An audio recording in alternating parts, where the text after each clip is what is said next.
Joining me now is Josh Lewenberg. And Josh, Canada basketball confirmed that Jamal Murray did not make the trip to Germany for the team's exhibition games this weekend. So what do you make of this news, and how does this impact his status for the World Cup at the end of the month? Well, it wasn't unexpected. It was pretty clear in camp last week that this was the plan, to limit Murray's reps ahead of the tournament in the hopes of having him fresh and ready to go for the World Cup.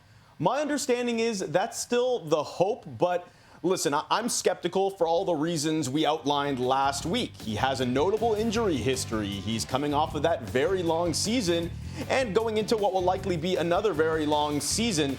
He wants to play, but you can understand why the Nuggets might be less enthusiastic about it, and that could be a big factor in his decision. Now, I know Canada basketball wants to get him in at least one exhibition game before the tournament, so it'll be telling to see if he meets the team in Spain for their final tune-ups next week. If he's not there, then yeah, I think it's fair to say that his status is very much in doubt for the World Cup.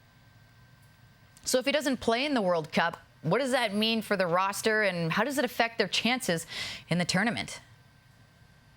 Well, even without Murray, this is a talented roster, and I would still like their chances of finishing top two among the 7 teams from the Americas in the World Cup and ultimately qualifying for the Olympics. But there's no doubt that the margin for error would be smaller. Canada basketball had a really tough call to make going into training camp. There were a few players that either couldn't or wouldn't make the 3-year commitment that the program was asking for last summer, who expressed interest in playing this summer, but instead the program opted to go with the guys that did make the commitment. It seems pretty crazy on the surface, turning away NBA players that wanted to play, but this was in the interest of maximizing continuity and chemistry, things that the program has lacked in the past.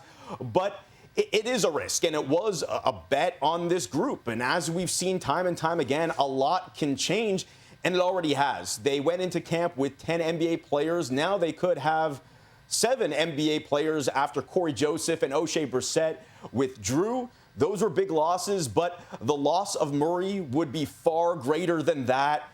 And yeah, that would mean a far bigger workload for Shai Gilgeous-Alexander if he can't play. Well, the World Cup is set to take place from August 25th to September 10th. Canada's first game is against France on August 25th. As always, Josh, thank you very much for this.